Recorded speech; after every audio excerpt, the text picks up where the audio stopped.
আসসালামু আলাইকুম ভিউয়ার্স, আমি হচ্ছে এখন নোয়াখালী সুবর্ণচর। এখানে কিন্তু আমাদেরকে ভিডিও করার কারণটা হচ্ছে আমরা বই পুস্তকে দেখি গাছ লাগান পরিবেশ বাঁচান। আসলে এই কথাটা কিন্তু সত্য এবং নিশ্চয় দেখতেছি। এখানে দেখেন সব দিকে হচ্ছে গাছ গাছালি এবং এগুলো থেকে কিন্তু আমরা অক্সিজেন পাচ্ছি। এবং কি এখানে এখন হচ্ছে 11:30, কিন্তু এখন হচ্ছে ওয়েদারটা হচ্ছে বিকাল টাইপের মতন। এখানে এখানে হচ্ছে এদের বাড়িঘর দেখেন, এটা হচ্ছে এদের ঘর। এই ঘরের আশেপাশে দেখেন এখানে কিন্তু সবগুলো হচ্ছে গাছ গাছালি।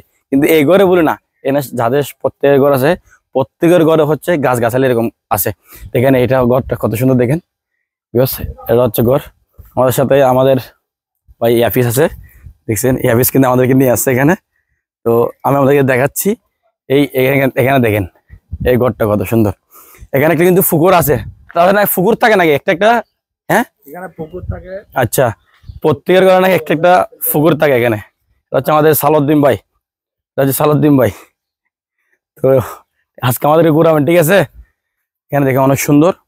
এখানে কিন্তু আমি ভিডিওটা করার কারণটা হচ্ছে গাছ লাগান পরিবেশ বাঁচান, এই কথাটা কিন্তু আমরা বই পুস্তকে দেখলেও কিন্তু আজকে এখানে নিশ্চয়ই আমরা এসে দেখতেছি। সকালটাও হচ্ছে এখানে শীতকালে যেরকম কুয়াশা কুয়াশা ভাব, ততরূপভাবে আমরা ফজরের পরে এরকম কুয়াশা কুয়াশা ভাব দেখছি। এবং কি গাছগুলো লাগানোর কারণে আমরা কিন্তু এখান থেকে অক্সিজেন পাচ্ছি এবং আমরা অনেক সুন্দর একটা বাতাস ফিল করতেছি।